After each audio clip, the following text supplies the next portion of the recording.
Greetings, everyone. My name is Brandon Kyle. I am the Director of Alumni and Family Engagement here at Pitzer College. Thank you so much for joining us for this very special presentation and discussion during our first ever virtual family weekend. We are so pleased to have you with us today as we explore the work of filmmaker Paul Espinosa on the music and activism within Espinosa's feature-length documentary, Singing Our Way to Freedom. This presentation is brought to you through a collaboration between the Racial Justice Initiative, the Pitzer College Art Galleries, and the Office of Advancement. Today, to lead us in discussion, I am pleased to introduce to you Pitzer's very own Professor Pantoja. Adrian Pantoja is a professor of political studies and Chicano studies and one of our associate deans of faculty. He is also chairing President Oliver's Racial Justice Initiative, and most importantly, he is a proud Pitzer parent of a current student and an alumnus. Professor Pantoja's teaching and research revolves around the Latino population with a focus on their voting behavior and political attitudes. He has published nearly 4 dozen academic articles in professional journals and edited volumes. For the past 8 years, he has worked as a political consultant for a political polling firm. He is the author of over 50 political blogs and has given countless interviews to national and international media about the Latino population. Now, without further ado, I will hand it over to Professor Adrian Pantoja. Thank you, Adrian. Great, thank you. Thank you, Brandon, for that introduction. And I'd like to thank the Office of Advancement for working with me to host this event during Family Weekend. It's unfortunate that we can't be live, but this works out as well. Today's event, as Brandon pointed out, is in collaboration with the Pitzer Art Galleries. This semester, as part of the ongoing manifesto project, we're asking students, staff, and faculty, but this also includes alumni and families, to submit protest songs. I can't think of a better way to promote protest music than by having a discussion on the life of Ramon Sanchez, the Chicano songwriter, activist. And again, none of this would have been possible without the support of President Oliver's Racial Justice Initiative. This semester alone, we have thus far about over 2 dozen speakers coming to classrooms and open forums at Pitzer College, all on the theme of racial justice. This is one of those lectures that is being sponsored by the Racial Justice Initiative. Today, I have the privilege of interviewing Paul Espinosa. Paul Espinosa, an award-winning filmmaker and producer, is the president and CEO of Espinosa Productions, a film and video company specializing in documentary and dramatic films focused on the U.S.-Mexico border region. He has been involved with producing films for over 35 years and is professor emeritus in the School of Transborder Studies at Arizona State University. We met when I was a professor at ASU many years ago. Espinosa received his PhD from Stanford in anthropology, where he specialized in cultural analysis of television communication, and a BA degree from Brown University, also in anthropology. He has worked with the public television stations in San Diego and Dallas as a senior producer and executive producer, specializing in Latino and U.S.-Mexico border topics. Espinosa produced, directed, written, hosted numerous programs for PBS. Paul has numerous awards and achievements, too many to list. You can go to his website, espinosaproductions.com, and you can see his impressive list of films and impressive awards. The film we'll be discussing today is also the recipient of numerous awards. His company, Espinosa Productions, uses the power of media to tell stories about unsung heroes whose lives inspire us. The films capture the transformative energy of the men and women of the U.S.-Mexico borderlands, both past and present, and reflect a deep commitment to the community's culture, history, identity, and struggle. In the telling of these meaningful stories, we seek to expand understanding, provoke dialogue, and honor emotions that link the experiences of these individuals to the larger human tapestry of our times. So we're going to be discussing one of those films today, Singing Our Way to Freedom, which explores the life of the Chicano musician Ramon Sanchez. The film is described as follows. This feature-length documentary film is a multi-layered portrait of Ramon Sanchez, musician, composer, and community activist from San Diego. From the early days of the Chicano civil rights movement alongside Cesar Chavez through today's immigrant rights protests, Chunky used music to energize our political imagination in the struggle for social justice. Our film examines how Chunky's inspiring career as a musician is interwoven with the broader history of the Chicano movement, a cultural movement nearly forgotten today. A portrait of one charismatic musician and activist allows us to revisit this pivotal era in American history and to provoke dialogue about the many hurdles that have had to overcome to gain equal rights for Mexican Americans. Welcome, Paul, and I'd encourage the audience to please see the film if you have not done so. We have it on Sakai. If you're a parent or an alumni, well, if you're a parent, you can log in through your son or daughter's Sakai account to watch the film, and of course, it's available for free for everyone. Before we get into your latest documentary, I want to learn more about you, Paul, as a filmmaker. You're an anthropologist by training. So my question when I read your bio is, how does an anthropologist become a filmmaker? What drew you to films?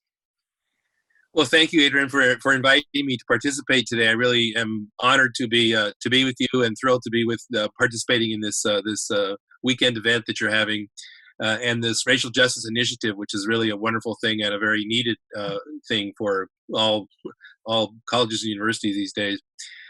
Basically, I was always interested in finding a bridge between anthropology and media. All of my training is in anthropology. I still am really sort of a practicing anthropologist, although I've never really, done that per se. But I think if you see my work, you see the anthropology sort of interwoven in it. But essentially, anthropologists typically, when I ask people, well, what do you think what does an anthropologist do? And they usually say, oh, well, anthropologists go someplace far away and study what the natives do, South Africa or, someplace Australia. Well, I decided to go to Hollywood and study what the natives do. And I did an ethnographic study of a television studio in Hollywood to sort of look at how they go about creating television, not from a technical point of view, but more from a cultural point of view.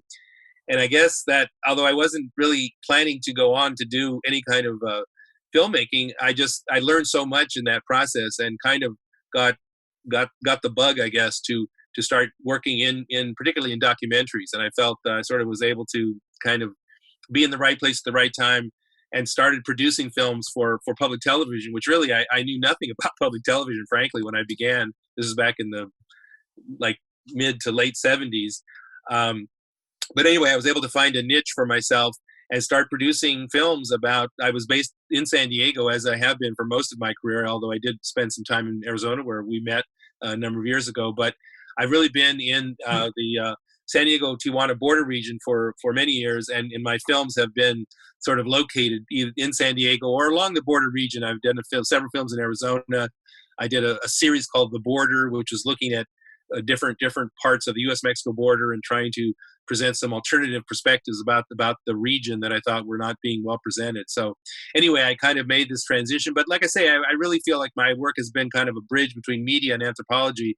Certainly part of the impetus for my work was an interest in trying to reach a larger audience. I think that I felt that a lot of the insights that get developed in the academy sometimes don't get too much further than the academy. And I felt that it was important to try to reach larger audiences with some of these ideas and some of these stories. So you focus on the borderlands, the U.S.-Mexico border, and you kind of answer this question coming from San Diego. I was born in El Paso, Texas. The border has a special meaning for me. I have family all along the U.S.-Mexico border, so it's a special place. It's also a painful place too. It's full of contradictions. What's your relationship to the border? Well, good question. Actually, I was born and raised in New Mexico. I grew up in Albuquerque, which isn't right on the border, but certainly New Mexico is a border community. I know El Paso well. We would go to El Paso and to Juarez often. In fact, I actually professionally, for a number of years, I was trying to do a documentary about El Paso del Norte, which has been just the gateway, the southern gateway to the United States. I think the El Paso story is just a tremendously important story. Again, another unsung story, frankly, but maybe that'll have to wait for a later time. Yeah. But I don't know. I basically came to California to do graduate work, and and ended up at a certain point. I was in Los Angeles doing my field work, but got connected to a public television station in San Diego, and then started producing films and being here. I guess having an anthropological perspective, the whole idea of being in this very binational, bicultural region, it was just a tremendous place to produce work about what was happening here in the region. I mean, obviously, I have a lot of films dealing specifically with the Latino experience, but really, the Latino experience is partly a trans-border experience, essentially. And so, I guess, I don't know. I just feel, my family. I grew up in New Mexico. Actually, my parents are from Southern Colorado, and that Southern Colorado, Northern New Mexico region that some people may know is a region where people have lived for, centuries, basically. I can actually trace my family back, 4 centuries, essentially. So it's a special place, obviously infused with, these certainly Latino, Hispanic, Spanish, culture over generations. And I guess I feel like I've just been very privileged to be able to tell some of the many, many stories that are happening in this region, many more that still need to be told. But anyway, that's for some of the students that you have there at Pitzer College. That's right. Well, we'll get into the subject of what stories have yet to be told. But let's talk about storytelling. How do you pick your unsung heroes? Do you find them? Do they find you? What's the process? We're going to get into this film, but some of your other films, how did that come about? Well, I guess obviously every film has its own genesis. One of my this film, one of the titles that I considered for this film was Ballad of an Unsung Hero, and but I have another film that's called Ballad of an Unsung Hero, which was a film about Pedro J. Gonzalez, who was basically a musician and singer back in the 1920s. He was a very, obviously somewhat unknown today, but a very important composer and singer in his own right. He was born in Mexico. He was a telegraph operator with Pancho Villa. Came to Los Angeles and became one of the biggest recording stars of his generation. Was extremely well known, not just in Southern California, but all over the Southwest. Just a small anecdote, that was a documentary film that I did in 1984, a half-hour film that did get onto the national PBS schedule, and we must have gotten hundreds of letters from people who saw the film and could not believe that he was still alive. He was already 85 when we did this film. And lots and lots of people who remembered their parents listening to him on the radio early in the morning before they went off to work, because he had been able to get buy airtime on KMEX, no, not KMEX, basically one of the really large Los Angeles stations that basically broadcast all over the country. Anyway, he was just a fantastic character. But anyway, that was a character that I learned about when I was here in San Diego through other people. I mean, each film has its own genesis. I think there's just, like I say, there's so much that could be done. I mean, I don't know, we can transition to Chunky, but Chunky I've known for years. I've known him really almost since I first came to San Diego, and he's somebody whose music actually he did music for several of my earlier films, the Lemon Grove Incident that some people know, early film about one of the earliest school desegregation cases in the United States. So anyway, each film has its own genesis in terms of people. Obviously each time you have to think about like what are the elements that you could make work in a film, which is a separate challenge, I guess, altogether. Yeah, and my next question was about Chunky. So how did you guys meet? I've heard his music. I just didn't know the man behind the music. It wasn't until this documentary that I'm like, oh, now I can put a face to these songs that I've heard for many, many years. How did you guys meet? I'm not even sure when I first met Chunky, but it was not too long after I came to San Diego in the late 70s and started producing films. And I think that, and I was basically really focused specifically on, Chicano Latino stories. And our paths just crossed repeatedly. Chunky he had his own band at that point, and really almost any, political demonstration that you went to, as well as many cultural events, Chunky and his group at that time was Los Alacranes Mojados, and he would play at many, many events. And so I met him very early on, and like I say, our paths just crossed repeatedly like in San Diego as somebody doing sort of cultural work. I just knew of him. And like I say, he did music for two of my films that I did scored music for two of my films in the 80s. And I also, well, if in the film, we also have like a performance.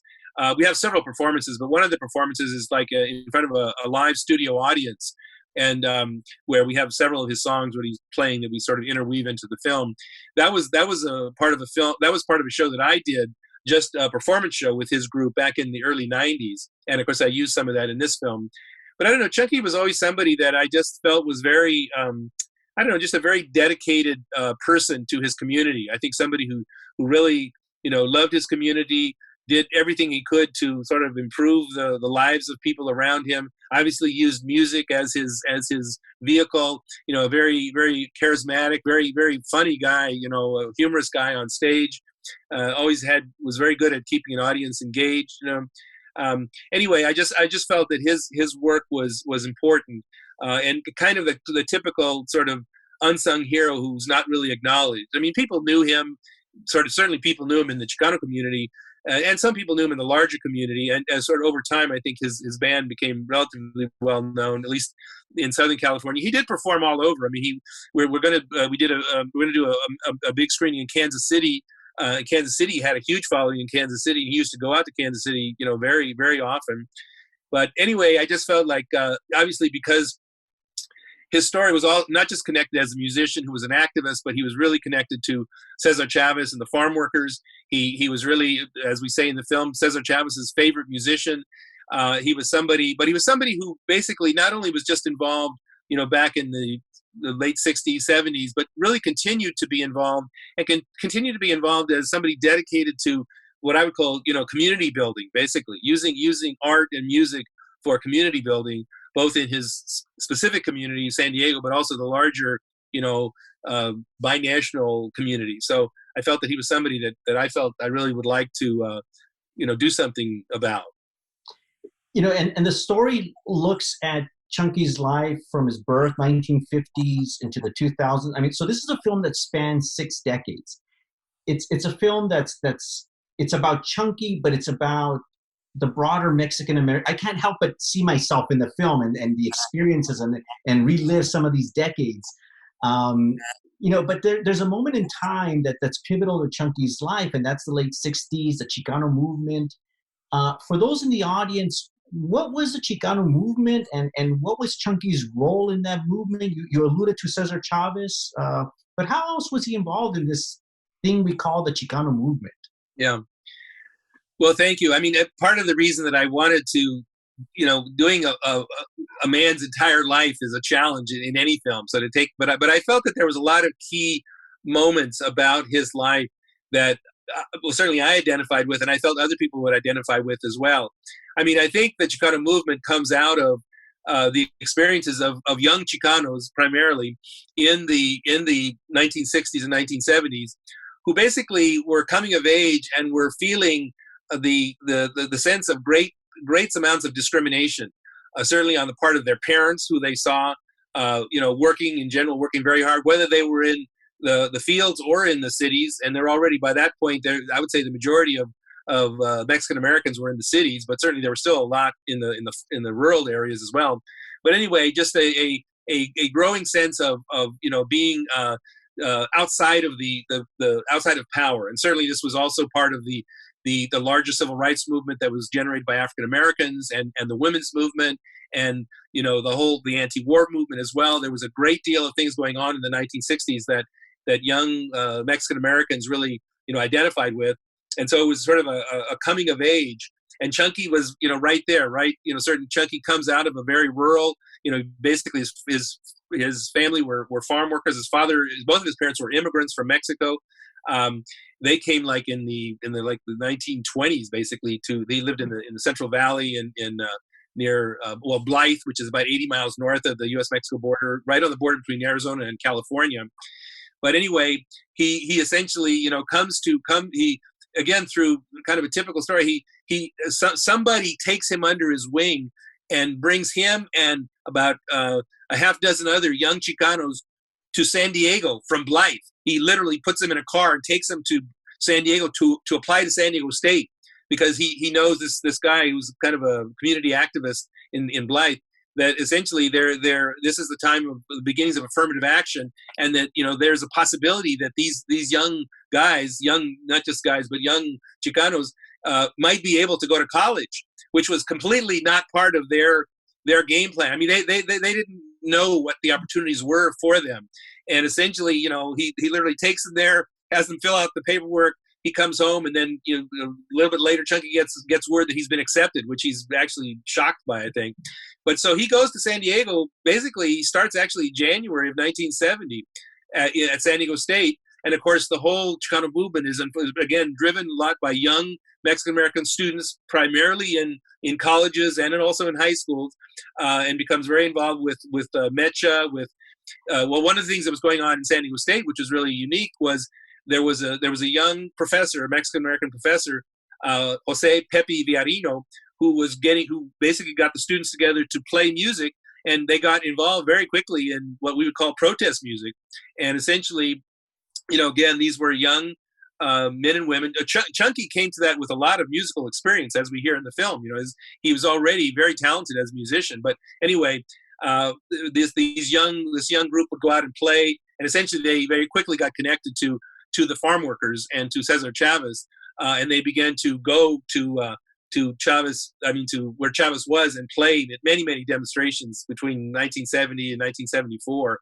And obviously this was all part of his becoming conscious, so to speak, not only being involved in this larger social justice movement, really, but also seeing what role he could play, and particularly what role music could play. Obviously there are many people involved in this, fighting on various fronts in terms of labor organizing and education. But I think Chunky was able to find his own place in that, which was music and art, and really make a major contribution to that period, and then but also continue, because I think that this fight for social justice that was part of his, very central to his experience at that point, was something that he carried with him into really for the rest of his life. Let's talk about this consciousness, because there are pivotal moments in his life: San Diego State, meeting Chavez, getting involved in Chicano Park. But there was one moment that hit me like a lightning bolt, because I had experienced that. And I want to read you what he says. Yeah. Chunky goes to Mexico in the 70s. And he says, I was flabbergasted by the pyramids, the mercados. Everything was Mexican. This is my roots. Where have you been all my life? You know what I mean? Climb the pyramid of the sun, and you stand up there and open your arms up to the gods, man. It was like a whole reincarnation of you as a person. This is what Mom was talking about. This is where Pops came from. I was like a little kid finding a new candy store that you didn't even know existed. Mentors are important. Events are important. But this is a place. This is maybe the homeland. In your characters, in Chunky's life, and this hit me, because I experienced it. You're not the same person when you go there and you come back. Right. What does the homeland mean in terms of the consciousness for your characters, for Chunky, for other people in your story? Mexico's a stone throw away. We're in the borderlands. It's just right there. Right. No, well, that's a wonderful story. I'm glad you, and as you say, a very, very pivotal moment in a way, because Chunky, actually, like a lot of Chicanos, even though he grew up in Blythe, and which is not exactly right on the border, but is a broader border community, and obviously once he came to San Diego, he certainly crossed the border many times. But like many Chicanos, really his experience of Mexico was very limited. That was the first time he'd ever really been in Mexico, central Mexico, like shall we say, and a lot of Chicanos were exactly in the same position of really not really knowing Mexico, even though the larger society saw them as Mexicans. They were Mexican, and that was really in a lot of cases a put down. We can have a larger discussion about even the term Mexican, but anyway, they were seen as Mexican, but in many ways they knew very little about Mexico, and certainly in their educational upbringing, their schools weren't teaching them very much about Mexico. Mexico was not something to be taught about or to be seen as something to be proud of, right? So essentially, it was like it was very limited. And of course, one of the things that happened during this time period, again in the 1970s, was not just Chunky, but many Chicanos went to Mexico City for the first time, and it was really like a pilgrimage, as we say in the film. It was like a pilgrimage to go to Mexico City and to all of a sudden see this this culture in this city, this community, this civilization, basically. That here in Mexico, Mexico civilization is deeper than civilizations in almost any place in the 2 centuries, two millennia deep at least, right? If not more. And when we say civilization, we're talking about cities, right? I mean, Tenochtitlan, what is now Mexico City, probably at the time it was in its heyday. It was probably one of the largest cities in the world. On a par, larger probably than many European cities. Anyway, so he goes to Mexico, and then of course, as we say in the film, what happens when he goes to Mexico City? He happens to be there at a time of a major, concert of protest music, and essentially he meets all of these very well known protest singers, Mercedes Sosa, Gabino Palomares, other leaders in again, people that were using music in the same way that Chunky was learning how to use music for social activism and protesting the experiences of what was happening in their countries, and their Argentina, all these things that were happening in Latin America during this time period. And Chunky just really connected with that. And I think that also gave him more, so it really gave him sort of a global perspective, which I think is also something that I think was important about Chunky. I think he has a very kind of ecumenical attitude towards things, and an ability also to kind of borrow from both sides of the border, as he says at different times, essentially, hey, I can take something from here, something from there. And that also is a very common trans-border experience for Latinos, is basically being bicultural, being bilingual, being binational, and knowing that you can draw on different parts of your identity, even though in a lot of cases that identity is being sort of completely denigrated by the larger society. And I think that that's certainly one of the things that Chunky brought to the table, was getting people to feel pride in their background. I mean, he felt pride in his own background. And I think when people connected to his music, because music is a very powerful medium for speaking both to the mind and to the heart and to the soul. And I think he was just really able to do that.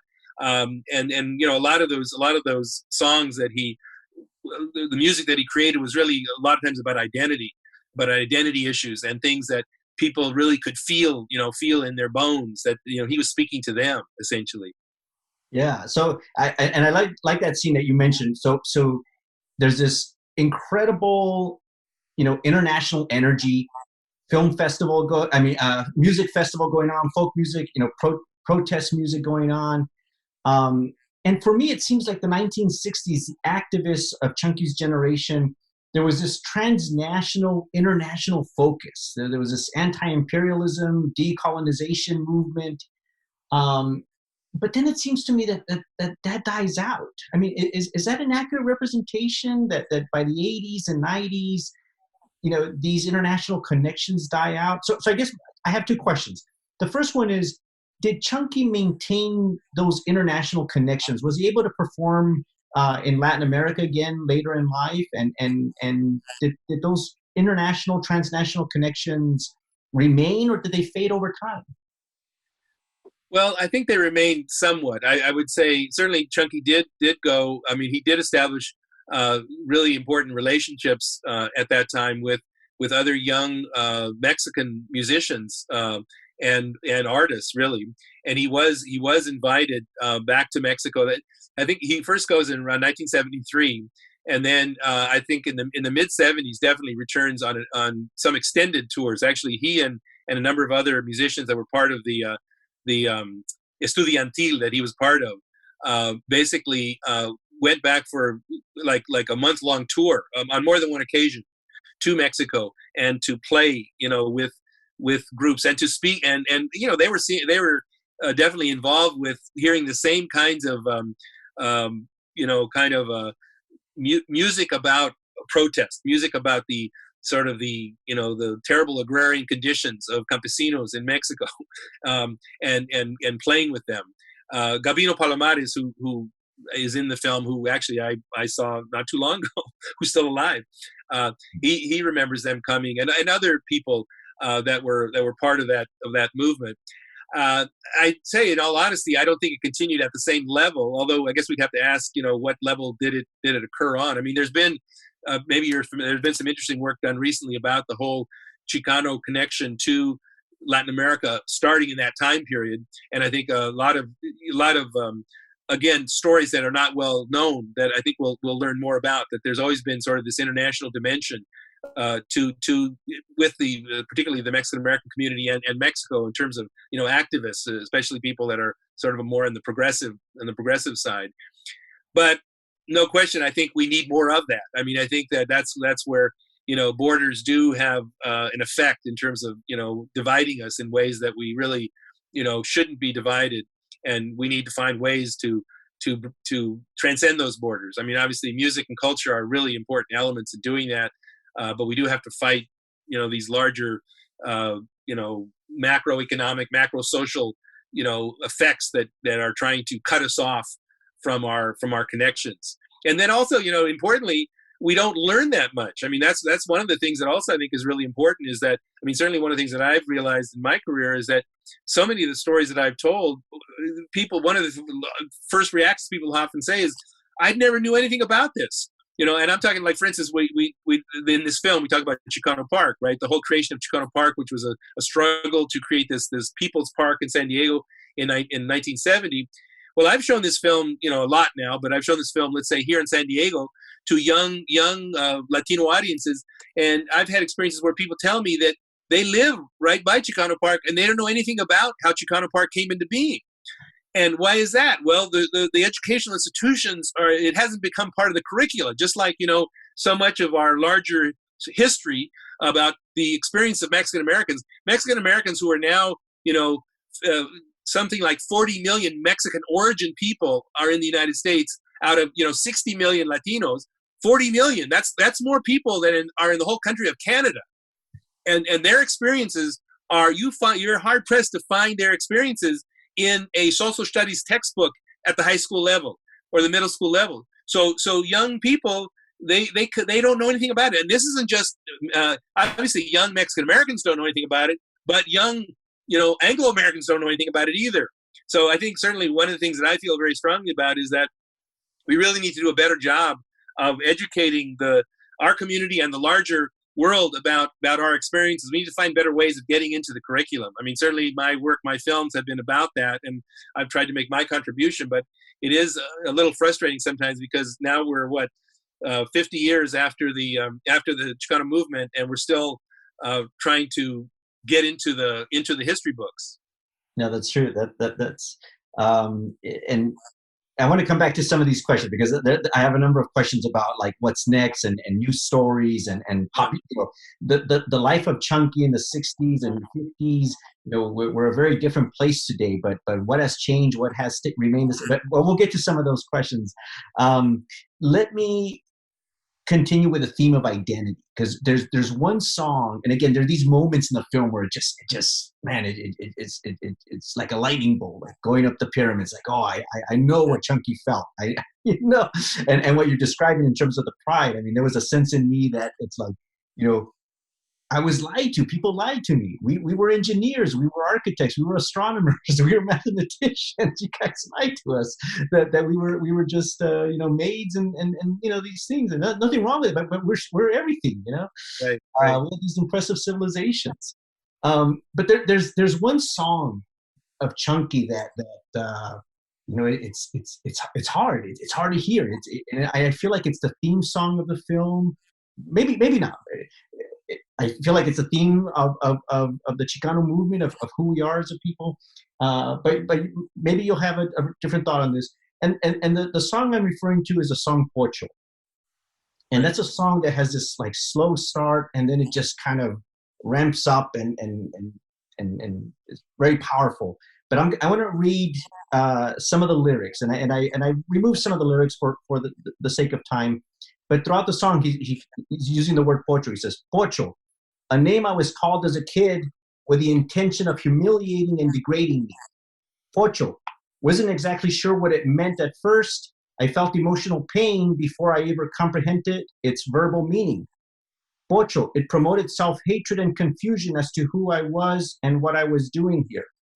Pocho, does the label really fit me? Maybe it does. And if it does, is it my fault? Pocho, I begin to realize that I had observed the strength of two cultures and lifestyles. Was that good or bad? Pocho, good que no. I have an innovative way of expressing myself that relates to both sides of the border. Pocho, and then it picks up. Pocho, what will it be today? Tacos or hamburgers? Pedro Infante or the Rolling Stones? Tequila or whiskey? A blonde or a morena? A Ford or a Chevy? Pocho, I'm beginning to think that there's pride in the word, a pride that was incarcerated by shame and stereotypes. Pocho, you know what? I am a pocho, a proud pocho. Proud because I have survived cultural denials and attacks on my soul. Pocho, Simón que yes, yo soy Ramon Sanchez, better known as Chunky. A little bit of that and a little bit of this, that's who I am, one badass pocho. And then the song continues. I mean, I felt that was the theme of the movie, and that's the national anthem of Chicanos. I mean, is that the case?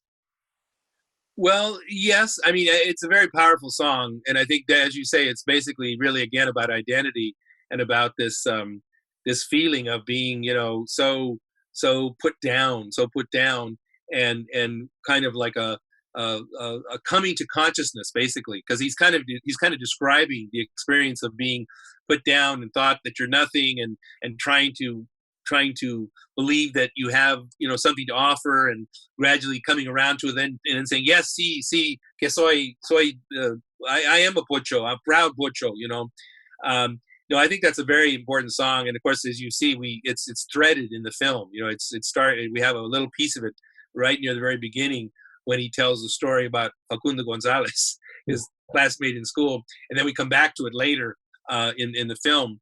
But and again, it gets pocho is kind of at least in my experience, pocho was a term that Mexicans used against Chicanos. Like you weren't Mexican. How did you define that too for the audience? What's a pocho? What does he mean by pocho? Right, like pocho was a term used by Mexicans in Mexico about Chicanos who weren't Mexican enough, who didn't speak Spanish well enough, who were had somehow lost their culture, right? And it was but on the other hand, the pochos, the Chicanos, were also kind of being, put upon by the Americans. Like, so it was kind of like you were caught in between. It was this betwixt and between experience of being sort of, put down and put out by two different cultures, and having to find your own identity, as people talk about it, this third space that Chicanos were sort of reclaiming what is theirs. Well, okay, I'm not from over there. I'm between here and there, kind of that experience. And I think a lot of people who are binational of whatever sort, have that experience of having been sort of people not knowing, who they are. Are you from over there? Are you from over here? And finding yourself, caught in the middle. But I think also what he's talking about is finding not only pride in that, but understanding that you have a power to be able to use two different cultures, two different languages, two different ways of seeing the world in a more powerful way. 1 + 1 = 3 kind of idea, basically.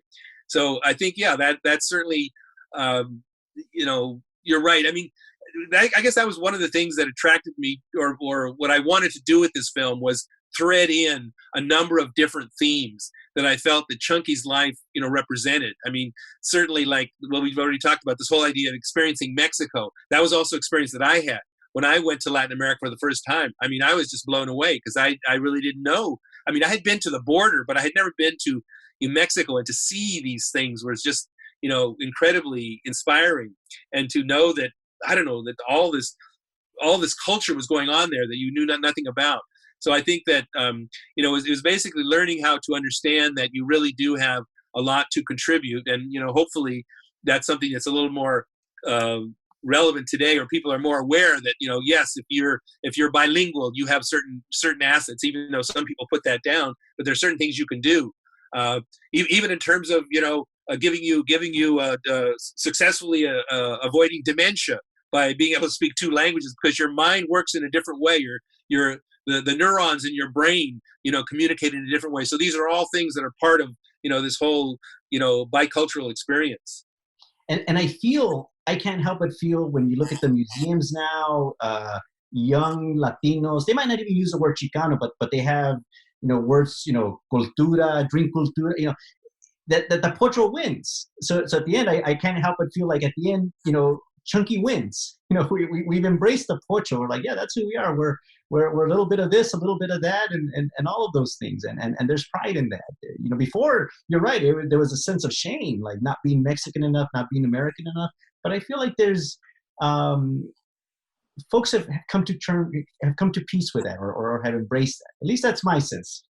No, I think that's definitely true. And I realize that we're also a much larger population today, and also, a better educated population in a formal sense, that there's more people that have had, college experience. And so, but yeah, no, definitely we're in a very different moment today.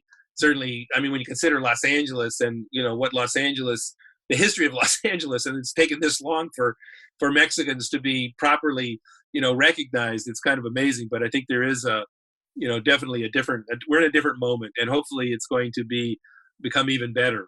Yeah.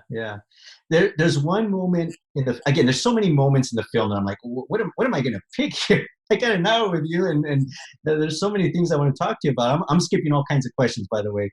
But there's one moment, it was a powerful scene, and it spoke to me, it intrigued me. And Chunky's reflecting on his life, and he says the following: sometimes I wonder, why I didn't do something else where I could be right now pretty well off, real rich, basking in the sun somewhere, I'm not dirt poor. I could be better off financially, but something just kept me going in the things that I was doing, in the cultural work that I was doing, that later on you realize, you know what? Because there were times where I doubted myself. What am I doing wrong? Am I doing the wrong thing? Why did you show that? Why was it important to put that in the film? Chunky having this sense of doubt that, did I do the wrong thing? Yeah. Well, you're right. That's a very key moment in the film, and kind of a transition, because the first 2/3 of the film is sort of, kind of the heyday of the Chicano movement, the kind of the great success really of the musical group, and not so much in a financial point of view, but from just culturally being very successful. But I guess also I felt it was important to include, well, first off, I knew that, for being an artist, being, any kind of cultural worker is very difficult to survive, to make a living, to, provide for your family, to all of those things, which are kind of a cliche in our culture, but still basically true. And I just felt like, obviously, well, let me back up a little bit. One of the things that I did in making this film, I wasn't sure what I would do on Chunky, but one of the things that I did very early on, actually way before I was going to make a film, is I sat him down and did a really extended interview with him, because I was actually always concerned about his health. And so I this is back in, I think, around 2004. I sat him down and did, like about a 3-hour interview, just his life story. And a lot of that is actually in the film.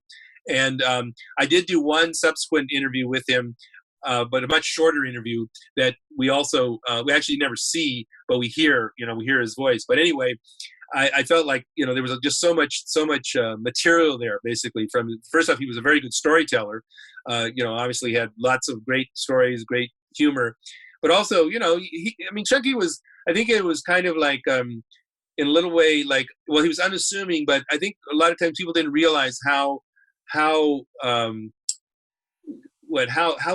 clever he was with the words that he used. That he was very, very intentional about a lot of these things, and sometimes they might seem very sort of off the cuff, flippant, but of course he was somebody who had been working with this material all his life. So his stories and his music are very accomplished, and in terms of the storytelling and kind of like what he's getting at, and his ability to tap into, like what you're talking about, these central issues of identity, of things that really mean something to people. So anyway, I just, it was a good place to sort of to try to make a turn into the present. Obviously we're getting back to the challenge of doing a man's life. how can you do justice to 65 years of a man's life? Pretty difficult. But I knew that I wanted to have some stuff that was a little more contemporary. Obviously getting into him at more now, and a much older musician, having struggles, but also continuing to be dedicated to social justice. These being involved in this huge demonstration. You remember, because I was actually in Phoenix at the time, the demonstration in 2006. After the Sensenbrenner bill had been passed, but basically these, probably some of the largest demonstrations ever at that point in American history across the country. In Phoenix, the estimates were 200,000 people. In San Diego, it was the largest public demonstration in San Diego history, and Chunky was there, playing for the group. So anyway, I guess basically going back to that moment, it was a way to transition from this earlier period into a later period, but also to get people to reflect on the challenges of doing this kind of work, and that it's hard work. It's a very challenge, and we need to sort of acknowledge that, I guess, and appreciate that.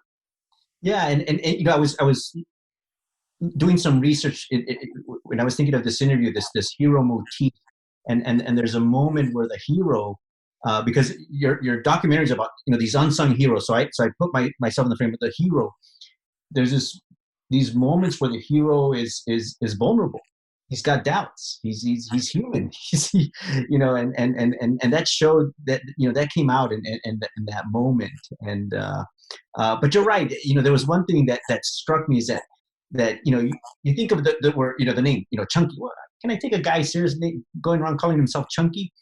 And then when he speaks, it's deceptively simple. Like there's so much, the words, you can tell that he's so careful in the words he chooses, and they seem so simple. But when I go back and reread some of these things that he said, I'm like, oh my God, this guy like knows how to pierce your heart. Just put the right words in the right order. And right. And again, that must be the musician in him, that he knows how to compose these lyrics and make them flow. I'm looking at the time, and there's so many questions here. So you're right. We're gonna have to have you back, hopefully in the fall when we're all in person, and we can do a live screening. I have one final question for you, and then I want to open it up to the audience. People can type in questions. It's a different time period. In the 1950s, when Chunky was born, there were 2.3 million persons of Spanish surname. 2.3 million. As you point out, today there's 40 million Mexicans, 60 million Latinos. I say, look, without African Americans and Latinos, there would be no Democratic Party. There would be no Biden victory. I mean, the numbers are there. We're kingmakers. But do we still need heroes? Are there still stories that need to be told? Are there still things that need to be addressed? We're powerful, we're growing. Is there still need? Is Chunky still relevant? Oh, absolutely. Absolutely. I mean, certainly he's still relevant, but also, are there stories that need to be told? Absolutely. I mean, still, when you look at, I'm sure people see these statistics. I mean, in terms of mainstream media, we're still amazing. Latinos are still amazingly invisible. I mean, when you look at, let's say Hollywood films, television, I mean, of course, there's more and more stories being told, but in terms of the percentage, I mean, now you could say that about one in 6 Americans are Latino, and that number is going to grow to 1 in 3 in the next 40 years maybe. And we're nowhere near that in terms of the number of stories that you see on television, or the number of films that you see. Or, for instance, if we take the news, if we look at like news, definitely there are stories being told by Latinos, but still, in terms of prorated, I mean, we're way below those numbers. So, and significantly, still, even after all this time period, the preponderance of those stories are still in a certain category of workers. I mean, basically, when I was coming up, 40 years ago, people were complaining about, well, we're just pictured as maids and gardeners and pimps and that kind of thing. Well, we're still being pictured that way, maybe not exclusively, but still a lot more than other people. So I mean, there's still the mindset, the kind of the way in which this works on the imagination, particularly of young people, I think is very damaging, basically, for both young Latinos and young people of color and young white people, basically. That everybody needs to see more stories about other people that are not like them. And I mean, God, with there's so many stories that haven't been told. I mean, both of previous generations and current generations. We take pride in young athletes who do remarkably well, and there's just so much, and there's a need for that, because I think that speaks to our need to.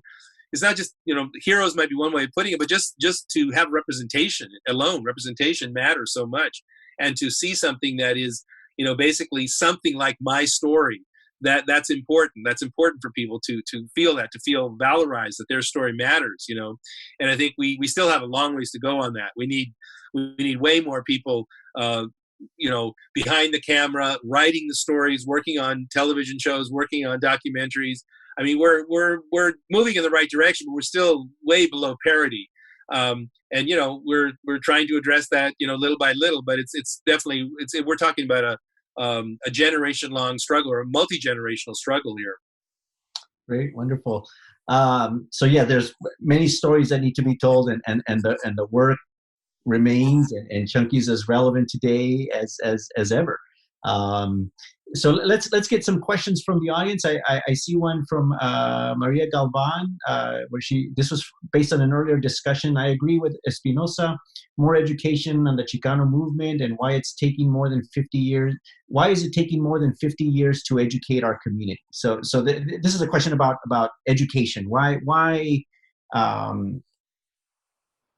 Yes, the numbers are more, but we could be doing better. There's still these education gaps. Well, I mean, one thing, like I said earlier, let's take a look at textbooks.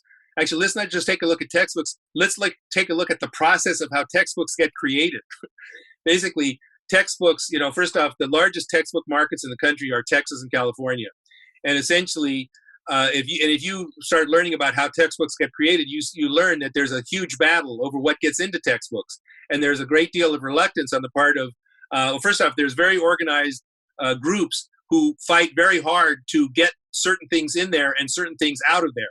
And that includes some of the things that certain groups have fought very hard to keep out of the textbooks are, African American and Latino stories. So yes, there's, maybe Cesar Chavez is mentioned, maybe the U.S.-Mexican War is mentioned, but, in terms of the overall stories that people are learning about, or history that people are learning about, it's still, way, way below what they really should be learning. So, I mean, I think one thing is that we as a community should have a lot more, pay a lot more attention to advocacy around schooling, around textbooks, around curriculum. And those are challenges. Those are battles that take a lot of effort. You have to know what you're doing. We have to, like I say, I mean, there are organized groups in Texas in particular, and certainly here in California, who've been at this a long time to make sure that our stories are not part of the story, frankly. So, I mean, I think we need to do a lot more of that. Certainly what I just said about, obviously in terms of the entertainment media and the news and information culture, broadly speaking, we need to educate more people, or get more people in there. We also need advocacy. We need to be, these things are not going to happen without a certain amount of advocacy. And we have pushed to get more people involved, but it's a battle. It's definitely a battle that's ongoing. No, absolutely. Again, I have lots of questions. I know the audience have lots of questions, but we've run out of time, which basically means we got to bring you back. We got to bring you back to continue this discussion and see some of your films. For the person that asked a question about education, you have a wonderful film on the Lemon Grove incident. Learn the history of segregation in San Diego and throughout the Southwest. The ongoing struggle for equal rights in the schooling. So there's lots of activism, lots of politics in your stories. Well, thank you, Paul, for joining us, for sharing with us this beautiful film. I encourage everyone to see it. It's a wonderful film, and all of your films are wonderful. Thank you all for joining us, and I look forward to continuing this discussion in the future. Yes, well, thank you, Adrian. It's been great to be with you, and I look forward to being with you in person, hopefully in the not too distant future. Great, wonderful. Thank you. Goodbye. Bye-bye.